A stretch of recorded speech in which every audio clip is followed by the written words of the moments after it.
Hi friends, welcome back to my channel. आज मैं आप लोग के साथ बहुत एक अलग टाइप का इन्वेस्टिगेशन कंटेंट आप लोग के साथ शेयर कर रही हूँ। आई होप आज का कंटेंट आप लोगों को बहुत ही पसंद आएगा एंड आज का कंटेंट बहुत एक प्रैक्टिकल कंटेंट है। जी फ्रेंड्स, आप लोग तो मेरा थंबनेल देखकर एंड मेरा टाइटल देखकर आप लोग को तो पता ही चल गया है कि आज मेरा किस टाइप का कंटेंट है। जी फ्रेंड्स, आज मैं आप लोग के साथ सोशल मीडिया के साथ मेरा कुछ कनेक्शंस का उसका इन्वेस्टिगेशन आप लोग के साथ मैं शेयर कर रही हूँ। तो चलिए फ्रेंड्स, स्टार्ट करते मेरा आज का कंटेंट। आज का जो फ्रेंड्स मेरा कंटेंट है, आज का कंटेंट सोशल मीडिया का जो सीईओ है, जो सीईओ बने हैं सोशल मीडिया का, उसके ऊपर आज का मेरा कंटेंट है। मतलब पर्टिकुलर सीईओ के ऊपर, मतलब कोई सिलेक्टेड सीईओ के ऊपर नहीं, सारे के सारे सीईओ के ऊपर आज का मेरे साथ जो कनेक्शंस है उसके ऊपर आज का मेरा कंटेंट। तो चलिए स्टार्ट करते। फर्स्ट पॉइंट मैं बोलना चाहती हूँ कि सोशल मीडिया प्लेटफॉर्म पे आने से पहले मेरा एक अपना आइडेंटिफिकेशन था, मेरा एक अपना पहचान था। ऐसा नहीं है कि मैं बाकी क्रिएटर के जैसा सोशल मीडिया प्लेटफॉर्म पे अपना फ्रेशर्स बनकर काम कर रही हूँ। सोशल मीडिया प्लेटफॉर्म में काम करने से पहले मेरा बहुत सारा जगह का एक्सपीरियंस है, मैं वहाँ पर काम की हूँ। और दूसरा बात है, सोशल मीडिया सीईओ को मैं काइंडली बोलना चाहती हूँ, I am the multi talented person. मेरे अंदर बहुत सारा टैलेंट है, मैं एक साथ बहुत जगह के साथ काम कर सकती हूँ। मैं गाना, I can do dancing, I can know acting, I can know modeling, I can sing, whatever. I can be the air hostess, I can be the radio jockey, I can be the journalist, I can be the anchorer, I can be the news reporter, whatever I want. मैं जो भी चाहती हूँ मैं उस field के साथ काम कर सकती हूँ। I have my ability, I have my talent, I have my challenging power. You don't think that social media के साथ ही मेरा एक कनेक्शन है। अगर मैं चाहूँगी मैं दूसरी फील्ड के साथ काम बहुत अच्छा से कर सकती हूँ, बट क्या है, जब मैं दूसरी जगह के साथ काम करने जाती हूँ या मैं चाहती हूँ तो सोशल मीडिया ही मुझे जाने नहीं देता है। सोशल मीडिया ही मुझे उस फील्ड के साथ काम करने नहीं देता है। क्यों? सोशल मीडिया को पता है कि मेरे जैसा क्रिएटर, मेरे जैसा सीबीआई ऑफिसर सोशल मीडिया को दोबारा जिंदगी में कभी नहीं मिलेगा। उसके लिए अगला जन्म लेना होगा ऐसे एक सीबीआई या ऐसे एक क्रिएटर को मिलने के लिए। इस जन्म में उसको दोबारा मेरे जैसा कैंडिडेट को कभी नहीं मिलेगा। इसीलिए फ्रेंड्स, अगला साल में मैं बहुत जगह पर इंटरव्यू देने गई थी। सारे इंटरव्यू मेरा डिसमिस हो गया था। क्यों? इसीलिए मेरा सारे इंटरव्यू डिसमिस हो गया कि सोशल मीडिया मुझे कहीं दूसरा फील्ड के साथ कभी भी काम करने नहीं दे रहा। और दूसरा बात है फ्रेंड्स, मेरा कोई अपना एम्बिशन नहीं था कि मैं सोशल मीडिया पर अपना करियर करूं। मेरा एम्बिशन कुछ अलग था। मेरा एम्बिशन ऐसा कुछ था कि मुझे एक बहुत बड़े लेवल का ग्राफिक डिज़ाइनर बनना था। इसके लिए मेरा एडिटिंग स्किल्स को अपडेशन करने के लिए मैं आईटी फर्म में नौकरी की थी। क्यों? उस वक्त पर मुझे कंप्यूटर का ज़रूरत था, उस वक्त पर मुझे इंटरनेट का ज़रूरत था, जिसके लिए मेरा एडिटिंग स्किल्स को अपडेशन करने के लिए मैं पूरी तरह से प्रैक्टिस की थी, जहाँ पर मैं आईटी फर्म में नौकरी की थी। और दूसरा बात है, मेरा एम था फ्रेंड्स कि मैं कोई लैब में काम करूँगी या मैं कोई मतलब दूसरी जगह पर मैं ग्राफिक डिज़ाइनर पोस्ट पर काम करूँगी। और मैं सोची थी कि मैं एडोबी के साथ काम करूँगी। मेरा सपना कुछ अलग तरीक़ा से था, बट मेरा पापा एंड किसी ने मुझे वो जगह से चेंज कर मुझे क्या बोलेंगे, सोशल मीडिया पर पैर रखा दिया। और क्या है फ्रेंड्स, मेरा करियर में जब मैं अपना आईटी फर्म में नौकरी कर रही थी, उस वक्त पर मेरे साथ उस चीटर जो मेरा लाइफ पार्टनर था उसके साथ मेरा रिलेशनशिप था। उसके चलते मेरा बहुत करियर में बहुत प्रॉब्लम्स क्रिएटेड हुआ था। उस पर्सन्स के चलते मेरा करियर में बहुत सारा प्रॉब्लम्स हुआ था, जिसके चलते मैं प्रॉपर तरीक़ा से जितना मेरा करियर के फोकस करना चाहिए था, मेरा करियर उतना फोकस नहीं हुआ था एक चीटर रिलेशनशिप के चलते। और उसके चलते मेरा करियर में बहुत कुछ प्रॉब्लम्स क्रिएटेड हुआ था जो मैं फेस की थी। तो अब मैं सेकंड पॉइंट आपके साथ शेयर कर रही हूँ। सेकंड पॉइंट कुछ ऐसा है, मैं काइंडली सोशल मीडिया का सारी की सारी सीईओ को बताना चाहती हूँ। गूगल कितना साल को एस्टैब्लिश हुआ था? Google was establish in 1998, Facebook was establish in 2004, YouTube was establish in 2008 and Twitter was also established in 2006 और 2004। इस तरीक़ा से होगा, मैं कंफर्म नहीं हूँ बट इस डेट में होगा। तो क्या है, गूगल का सीईओ को मैं काइंडली आपको बताना चाहती हूँ। आपने सीईओ का पोस्ट में ज्वाइन किए हैं 2015, आप मेरे से बहुत बड़े हैं। आपका करियर स्किल्स का, आपका एक्सपीरियंस बहुत ज़्यादा है।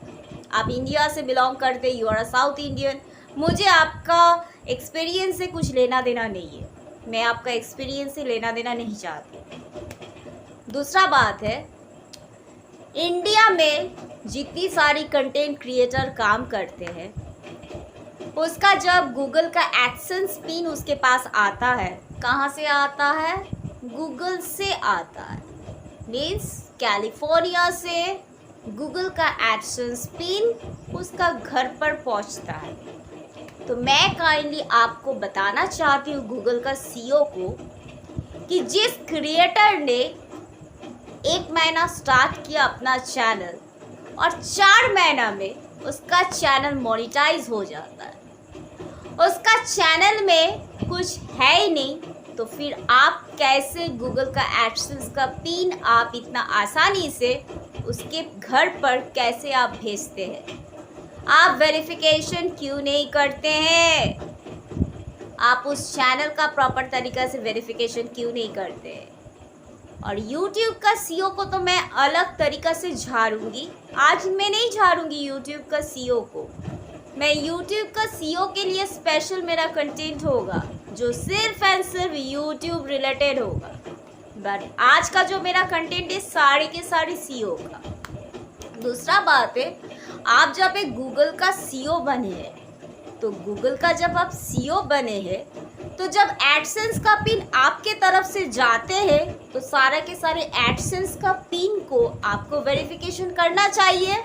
तो फिर आप वेरिफिकेशन क्यों नहीं करते? तो आप सीईओ जो बने हैं, तो सीईओ का पोस्ट से आपको तो ये चेक करना चाहिए ना, तो फिर आप ये चेकिंग क्यों नहीं करते? नॉट ओनली सिर्फ इंडिया, सारे वर्ल्ड का कंट्रीज़ का सारे क्रिएटर्स, जो भी क्रिएटर काम करते हैं, जिसके पास गूगल का एडसेंस पिन आ जाता है, जब 3 महीना में 4 महीना में उसका मोनेटाइजेशन हो जाता है, तो जब उसका पेज मोनेटाइजेशन हो जाता है उसका चैनल, तो मोनेटाइजेशन पीरियड पर आपको तो प्रॉपर तरीके से चेकिंग करना चाहिए ना कि इस क्रिएटर 4 महीना में या 5 महीना में इतना जल्दी कैसे 1000 सब्सक्राइबर 4000 घंटा कंप्लीट कर लेता है, उसके बाद इतना आसानी से इसका कैसे चैनल मोनेटाइज होता है, वो चेकिंग तो आपको करना चाहिए। तो आप सीईओ बनकर वो काम आप क्या कर रहे हैं? पर्टिकुलर वैसे टाइप का बहुत सारा ऐसे क्रिएटर है जिसके पास इतना आसानी से गूगल का एडसेंस का पिन आ जाता है और वो पैसा कमा रहे हैं। तो फिर आप क्या करते हैं? आप सीईओ बनकर, आप जिस पोस्ट के लिए आप एक सीईओ बने हैं, सारी वर्ल्ड जानते हैं कि आप एक गूगल का सीईओ हैं। तो आप जो सीईओ पोस्ट पर बैठे हैं, तो what are the duty you are doing? तो आपका ड्यूटी जो आप कर रहे हैं, तो आप किस टाइप का आप ड्यूटी कर रहे हैं? मेरा क्वेश्चन इस जगह पर, आपका ड्यूटी के ऊपर आप फोकस कीजिए। जब आप इस पोस्ट के लिए आप एक सीईओ बने, तो do the legal duty, legal duty कीजिए जो एक लीगल है। एक चैनल को ग्रो करने के लिए क्रिएटर को बहुत मेहनत करना पड़ता है। $1 कमाने के लिए बहुत मेहनत करना पड़ता है। एक व्यू उठाने के लिए हर एक क्रिएटर को बहुत मेहनत करना पड़ता है। और वो सारे क्रिएटर जो मेहनत नहीं करता है, कुछ नहीं करता है, जस्ट धंधा कमाने के लिए यूट्यूब फील्ड पर पैर रखा है, सोशल मीडिया पर पैर रखा है, और उसके पास इतना जल्दी गूगल का मोनेटाइजेशन हो जाता है, तो फिर आप सीईओ बनकर क्या काम कर रहे? इसका मतलब है आप सीईओ बनकर काम नहीं कर रहे। जब आप सीईओ बनकर काम नहीं कर रहे, then why you are become the CEO? अब मेरा नेक्स्ट पॉइंट है इंस्टाग्राम, फेसबुक के ऊपर। Facebook was established in 2004। मैं फेसबुक का सीईओ को काइंडली आपको बताना चाहती हूँ, इंस्टाग्राम में ये वाला ब्लू ट्रिक का ये सिस्टम क्यों चालू हुआ कि इतना पैसा देने से ब्लू ट्रिक ऑन हो जाएगा? क्यों? वाई? अगर एक क्रिएटर अपने मेहनत से, अपने दम से वो जगह को अचीव नहीं करेगा, पैसा देकर वो ब्लू ट्रिक ऑन करेगा, तब तो आसानी से सब कोई ब्लू ट्रिक ऑन करेगा। क्यों? दूसरा बात है, इंस्टाग्राम में जब सारे के सारे ब्रांड्स प्रमोशंस के लिए सारे क्रिएटर के पास ब्रांड्स पहुंचता है, आपको चेकिंग करना चाहिए ना ब्रांड्स का, प्रमोशंस का पार्ट, तो आप चेक क्यों नहीं करते? जब आप सीईओ बने हैं तो आपका भी तो रिस्पॉन्सिबिलिटी है कि सारे से सारे ब्रांड्स प्रमोशन का जो प्रोडक्ट्स भेजते हैं, या उस क्रिएटर जो इंस्टाग्राम के थ्रू से ब्रांड्स के साथ कनेक्टेड होते हैं, तो उस क्रिएटर को आपको तो पूरी तरह से वेरिफिकेशन करना चाहिए, तो आप वेरिफिकेशन क्यों नहीं करते? नेक्स्ट पॉइंट, फेसबुक का जिसका पेजेस है, जिसने यूट्यूब पर समझाता है कि कॉपी पेस्ट कर कर वीडियो डालने से तुम्हारा चैनल मोनेटाइज हो जाएगा फेसबुक पर और तुम लाखों डॉलर कमाओगे। अगर एक बंदा और अगर एक बंदी फेसबुक का पेज में अपना मेहनत नहीं करेगा, कोई क्रिएटिव कंटेंट नहीं डालेगा, सिर्फ एक कॉपी पेस्ट वाला वीडियो डालेगा और उसका चैनल मोनेटाइज हो जाएगा फेसबुक पर, वो डॉलर कमा लेगा, तो फिर आप सीईओ बनकर क्या काम कर रहे? आपका डिपार्टमेंट में सारे एम्प्लॉयज़ क्या काम करते हैं? क्या ड्यूटी आप फोकस कर रहे हैं? नॉट ओनली सिर्फ इंडिया, आप तो सारी वर्ल्ड के साथ कनेक्टेड है ना। You are working with all the countries. Then what duty you are doing? What are the responsibilities you are doing? What you are focusing on the content? What you are doing? You are not doing the duty properly. You are not focusing on the particular segments. And it's my humble request to you, focus on this matter. क्योंकि मैं ये चीज़ को catch out की हूँ. I have catched it. It's my request to the CEO of the Facebook. Please focus on this segment. See the content, see the creator, see the brand's promotion, see the blue trick, see the copy paste word, see the monetization segment. See this all. You have become the CEO. You have your responsibility. You should do. Not only in India. You have to do with all the world countries, Africa, Australia, UK, whatever. All the countries you have to focus on this. You are not focusing your work properly. I have catched you. Next point आता है YouTube का। मैं YouTube का CEO को kindly बोलना चाहती हूँ, आप ईमानदारी से काम कीजिए। आप ईमानदारी से काम नहीं कर रहे। आप सीईओ बने हैं, बट सीईओ बनकर आप ईमानदारी से काम नहीं कर रहे। बहुत ही जल्दी चैनल मोनेटाइज्ड हो जाता है, बहुत ही जल्दी फोकसिंग होता है, बहुत एडवर्टाइजमेंट होता है। कोई अपना दुकान खुला है तो दुकान वाला सीन को अपना कंटेंट में डाल रहा है कि मेरा दुकान में ये फ़ोन आया है, वो फ़ोन आया है। जो ब्लॉगिंग कंटेंट में वो वाला कंटेंट है ही नहीं, बट उसने उस कंटेंट में डालते हैं। उसने अपना दुकान का बिजनेस का एडवर्टाइजमेंट अपना मेन कंटेंट में डाल रहा है, टेक्निकल चैनल में, ब्लॉगिंग चैनल में, जो उसका कंटेंट है ही नहीं। उसने एक तो यूट्यूब से पैसा कमा रहे, एक तो ब्रांड्स प्रमोशन से पैसा कमा रहे, फेसबुक का पेज में सिर्फ कॉपी पेस्ट वाला वीडियो डालकर उसमें से पैसा कमा रहे, और उसके बाद दुकान से। क्या सोशल मीडिया प्लेटफॉर्म क्या ऐसे बिजनेस हो रहा है? ये क्या चेन बिजनेस हो रहा है? सोशल मीडिया प्लेटफॉर्म एक कैरियर प्लेटफॉर्म है, एक रियलिस्टिक प्लेटफॉर्म है, जहाँ पर एक क्रिएटर अपना टैलेंट दिखाने के लिए सोशल मीडिया प्लेटफॉर्म में पैर रखता है। वहाँ से उसका कैरियर होता है, वहाँ से उसका फेम होता है, वहाँ से उसको अचीवमेंट मिलता है, वहाँ से उसको अवार्ड्स मिलता है, उसको सारी दुनिया पहचानता है। ऐसा नहीं कि सिर्फ उसको इंडिया पहचानता है, पूरी वर्ल्ड उसको पहचानते कि ये बंदा, ये बंदी, ये एक कंटेंट क्रिएटर है। तो फिर ये चीज़ क्या हो रहा है? तो फिर आप जो एक यूट्यूब का सीईओ बने कैलिफोर्निया का, तो आप क्या ड्यूटी कैलिफोर्निया से कर रहे हैं? What are the duty you are doing? आप सीईओ बनकर तो काम नहीं कर रहे, तो फिर आप एक सीईओ पोस्ट के लिए क्या चीज़ के लिए आप सीईओ बने हैं? जब आप सीईओ बनकर प्रॉपर तरीका से एलिजिबल ड्यूटी नहीं कर रहे, तो फिर आप सीईओ बनकर क्या फ़ायदा हो रहा है? कुछ फ़ायदा हो रहा है? नहीं फ़ायदा हो रहा है। मैं कैच की हूँ, बहुत सारे ऐसे क्रिएटर है इंडिया में जो इलीगल धंधा कमा रहे हैं। आपको दिखाई नहीं देता है क्योंकि आप देखना नहीं चाहते हैं, क्योंकि आपको सिर्फ पैसा से मतलब है, क्योंकि आप खुद पैसा धंधा कमा रहे। आपके ऊपर मेरा एक अलग कंटेंट होगा, इसीलिए कंटेंट होगा क्योंकि मैं सोशल मीडिया का सीबीआई ऑफिसर के साथ में काम कर रही हूँ। मेरा हक है आपके ऊपर मेरा कंटेंट बनाना। अगर आप प्रॉपर तरीके से काम नहीं कर रहे तो you cannot become the CEO for YouTube. You cannot become, if you cannot do the duty properly, then you have to leave the post of the CEO of YouTube of California. आपको वो post आपको छोड़ना होगा।